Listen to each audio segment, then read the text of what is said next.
Uma das partes mais fáceis do Enseja, mas que elimina a grande maioria dos candidatos.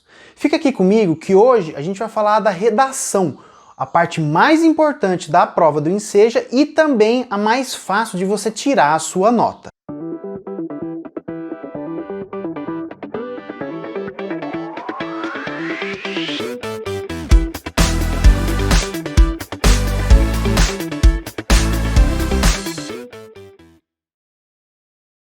Oi, tudo bem? Aqui é o Diego William, do Guia do Vestibulinho, e hoje a gente vai falar sobre a parte mais importante da prova do Enseja, né? Que é a redação. Então, não deixa de deixar um joinha aqui embaixo, não deixa de se inscrever no canal para você receber novidades sobre o Enseja e outras provas para te ajudar não só a terminar os seus estudos, mas conseguir uma profissão muito boa, reforçar o seu currículo.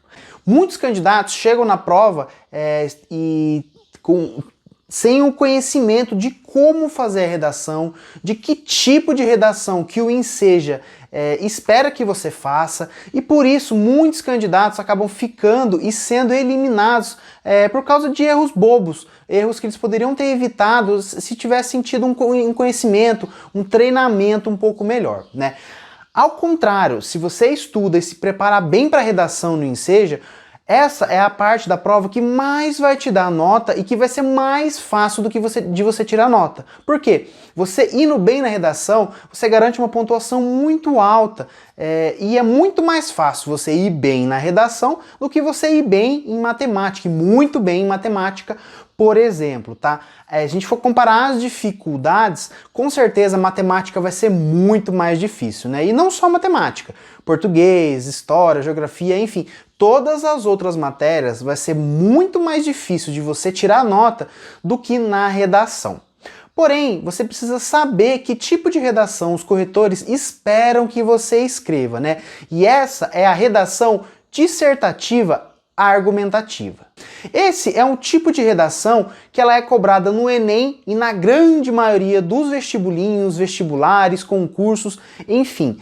Resumindo, uma dissertação ela é como se fosse uma reportagem sobre algo onde você não está só reportando o tema que está sendo pedido, mas também colocando a sua opinião. E como é que funciona isso no Enseja, né?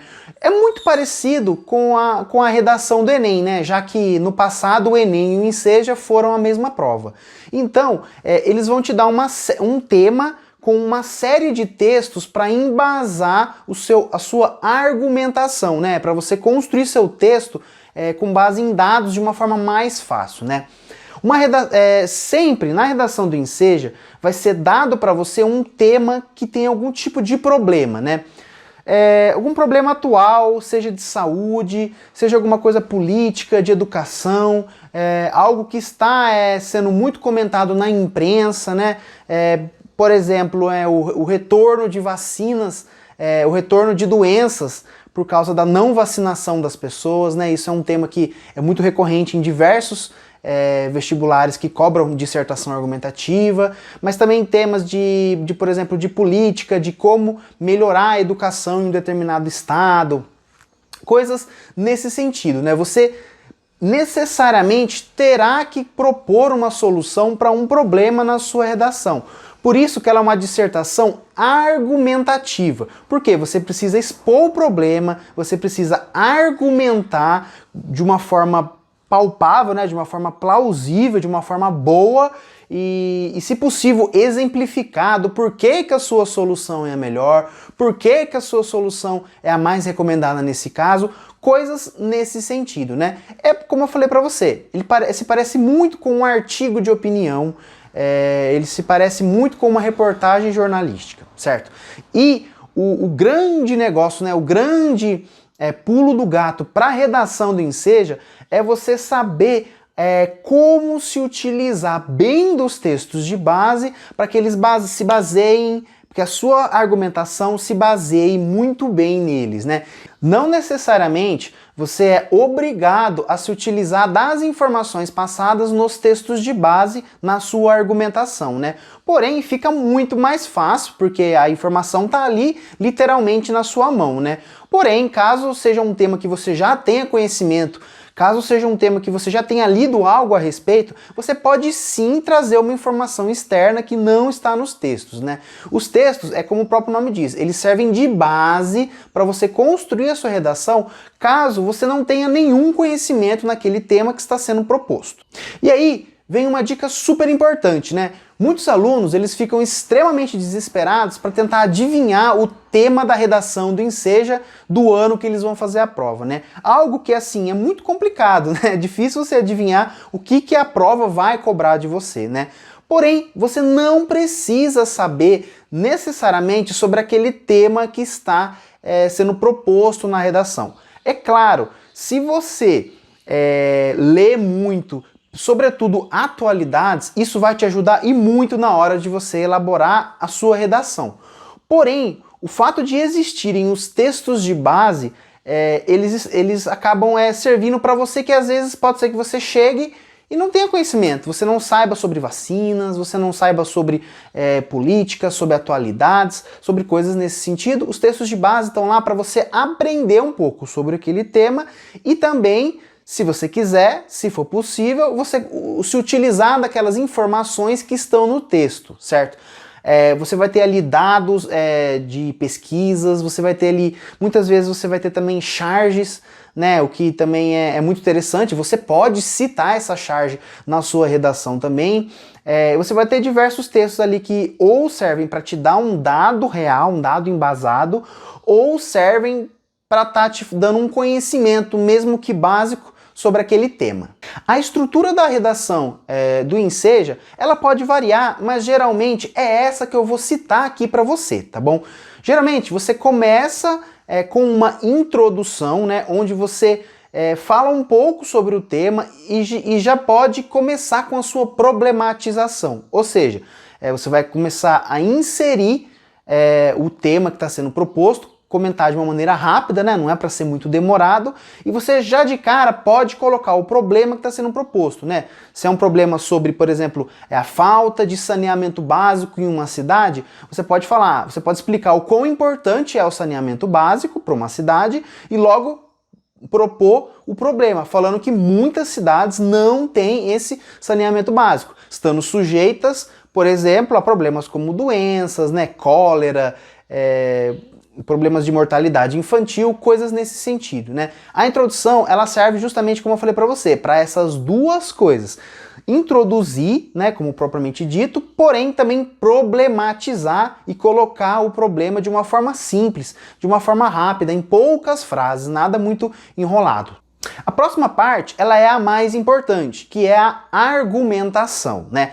Na argumentação, você vai, como você já propôs, como você já colocou o problema, agora você vai propor uma solução.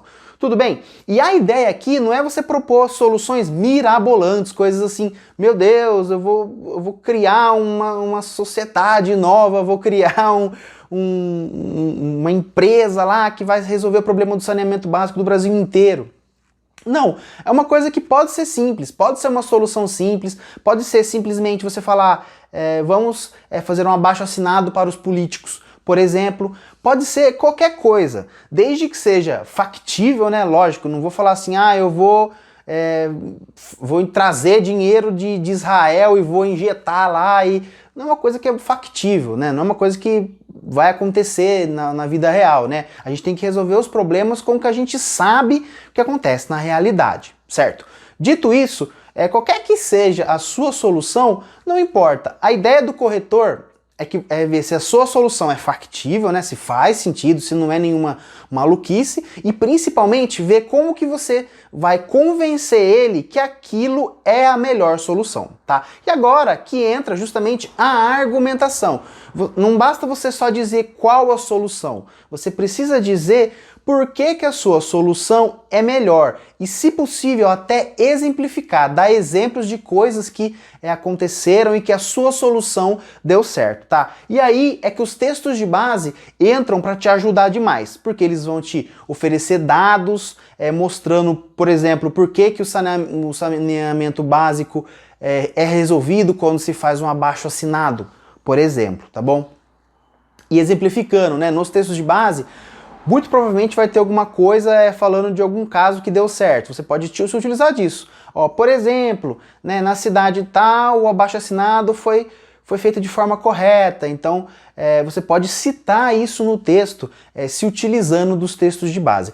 Os corretores, eles amam que você utilize os textos de base na sua argumentação e na sua exemplificação. Por essas, né, seriam as partes mais importantes, é legal você dedicar ali uns 3 parágrafos na hora de exemplificar e de argumentar. E para a parte final, a gente tem a conclusão, tá? A conclusão não tem mistério, é simplesmente você concluir, você fechar o seu texto, tá bom? Você não precisa fazer uma coisa assim muito elaborada, você pode simplesmente colocar conclui-se que, e aí você conclui-se que um abaixo-assinado pode ajudar muitas cidades a terem um saneamento básico melhor.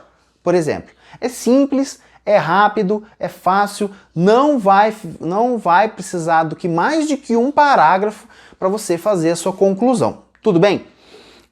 Muita gente acaba fazendo conclusões gigantescas, coisas imensas, e não há necessidade. Ele é só um parágrafo que é só para concluir. O importante mesmo da sua redação está com certeza na argumentação, na exemplificação, depois na introdução e na problematização e por último na conclusão, tudo bem? Também, lógico, mesmo que seja a parte menos importante, também não é para você fazer uma coisa de qualquer jeito, né? Tem que caprichar, porém é uma parte que tem que ser rápida, você não tem que demorar mais do que alguns minutos para escrever. Sabendo isso, uma outra dica muito importante para você é sempre passe sua redação a limpo na folha oficial. Tudo bem? Você vai receber 2 folhas, uma de rascunho e uma que é a folha oficial. Não adianta você fazer sua redação no rascunho, por mais linda que seja, por mais caprichada que seja, e entregar só o rascunho. Por quê? Porque aí sua redação não será corrigida. O rascunho, ele é jogado fora, ele é totalmente desconsiderado. Você obrigatoriamente tem que passar o seu rascunho a limpo na folha oficial, que vai estar escrito bem grandão, folha oficial, né? Vai ter uma marca d'água bem grande, tá? Essa é a folha que vale. Não adianta chorar, não adianta brigar. Se você entregou no rascunho, você vai tomar 0. Tudo bem? O que vale sempre é a folha oficial. E isso parece uma dica boba, mas muita gente erra e muita gente é eliminada do Enseja por conta desse erro quase que bobo, né? E por último, uma dica que eu dou para você de alguém que já fez muita redação em vestibulinho, muita redação em vestibulares, é sempre faça a sua redação primeiro. Tudo bem? Antes de você começar a prova, de você resolver qualquer questão, sempre pega a redação, lê direitinho, faz o rascunho, conforme eu falei para você, com todas as partes que eu falei para você, argumenta direitinho, capricha, e daí você passa a limpo e tudo bem. Terminando, aí sim você vai fazer sua prova. Tá? Isso vai te ajudar muito, porque, como eu falei, é a parte que mais vale nota, por isso é a parte que você mais tem que caprichar. Muita gente deixa para fazer a redação na última hora, né? A última 1 hora ele deixa lá para fazer a redação. E fica corrido, porque nessa última hora ele vai ter que preencher o gabarito, ele vai ter que passar a limpo na folha oficial. Isso vira uma confusão e muitas vezes as pessoas não conseguem nem passar as questões para o gabarito e nem passar a redação para a folha oficial. Então a dica que eu dou para você, por experiência própria, por ter feito, sei lá, muitas e muitas redações em diversos tipos de prova, sempre faça a sua redação em primeiro lugar, seja em qualquer prova que você for fazer. Legal, né? Essas dicas vão te ajudar e muito na hora de você se preparar para o Enseja, né? Então, não deixe de se inscrever, de curtir esse vídeo e de compartilhar esse vídeo com alguém que você conheça que sonha em terminar os seus estudos pelo Enseja. Por isso, não deixe de compartilhar esse vídeo e não deixe de acompanhar os próximos vídeos e as próximas dicas do canal, que com certeza vão ajudar você e muito, tanto no Enseja como em várias outras provas por aí.